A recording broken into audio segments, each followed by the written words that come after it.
Katakuri Live, le TikToker qui a un peu pété un câble sur les réseaux.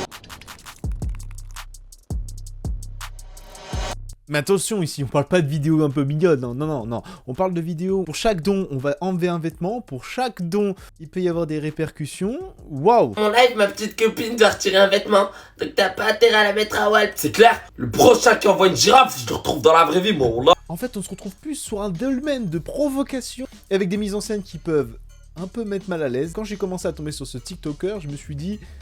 j'ai loupé une étape dans l'évolution humaine. Bon, vous l'avez compris, ce mec-là, ça fait un moment qu'on en parle sur les réseaux sociaux, beaucoup de personnes en ont parlé, et là, depuis quelques temps, toutes ces vidéos ont été supprimées. Comme quoi, il y avait des gens qui avaient des choses à se reprocher, faut croire. Le problème avec ces polémiques-là, c'est qu'on se pose une question, c'est que, effectivement, je vous ai cité ce qu'il était en train de faire juste avant, qu'il y met ses vidéos de sa copine en avant pour dire, voilà, faites un don, sinon je lui enlève un vêtement, etc., etc.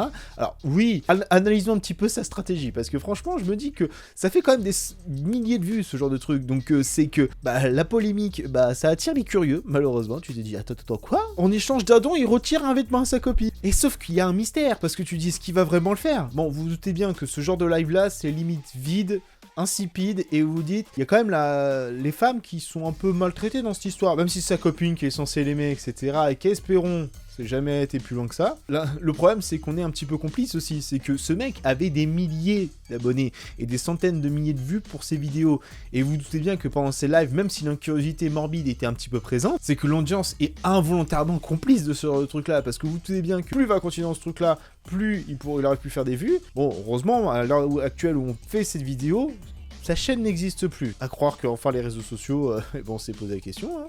Mais aussi, la question qu'on se pose, c'est que c'est tellement absurde, c'est tellement impossible de vouloir faire réellement ça sur les réseaux sociaux, qu'on se pose la question, est-ce que c'est pas une expérience sociale? Est-ce qu'un jour il va pas popper en nous disant, non mais les gars, en fait, depuis le début, je rigolais, alors que dès le départ, on n'a eu jamais la mention humour dans les descriptions?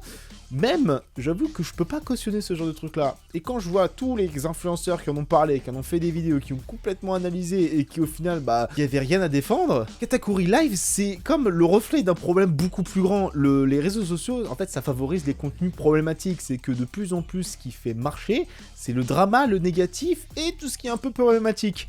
Et en fait, ça pose la question tout simple, c'est où certains seraient prêts à aller juste pour percer sur les réseaux sociaux, quitte à faire du mal à la personne qu'on aime. Et la question qu'on peut se poser la prochaine fois qu'on verra un contenu comme lui, s'il repop un jour ou l'autre sur les réseaux sociaux, c'est est-ce que ça apporte quelque chose concret?